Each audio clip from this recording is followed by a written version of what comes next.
గోల్కొండ పోర్ట్లోని శ్రీ రామదాసుని బంధించిన బందీఖానా ఇదే అండి. ఇక్కడే రామదాసు శ్రీరామ కీర్తనలు రాస్తూ 12 సంవత్సరాలు గడిపాడు. శ్రీ రామదాసు పేరు వచ్చేసి కంచర్ల గోపన్న. ఇక్కడ విగ్రహాలు ఉన్నాయి చూసారా, అది శ్రీరామదాసు, లక్ష్మణుడు, ఆంజనేయుడు, సీతమ్మ తల్లి. ఇది స్వయంగా శ్రీరామదాసే చెక్కాడండి. శ్రీరాముణ్ణి, శ్రీ లక్ష్మణుని, సీతమ్మను, ఆంజనేయుని తలుచుకుంటూ ఆ శిల్పాలు చెక్కుకుంటూ ఇక్కడే గడిపేవాడు. అప్పట్లో అయితే అంతా చీకటిగా ఉండేది. ఇప్పుడైతే విగ్రహాలకి కలర్స్ వేశారు. శ్రీ రామదాసుకి తినడానికి ఏమైనా ఇవ్వాలన్నా కూడా ఆ పైనుంచి స్క్వేర్ షేప్లో ఉండే దాంట్లో నుంచి ఇచ్చేవాళ్ళు.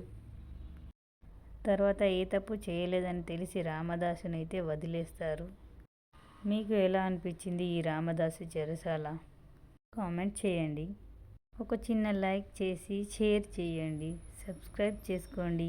ఇందులో నుంచే ఇచ్చేవాళ్ళు రామదాసుకి తినడానికి, ఆ హోల్ నుంచి స్క్వేర్ షేప్లో ఉన్నది. ఇదండి రామదాసు చెరసాల, బందీఖానా అంటారు, జైలు అంటారు.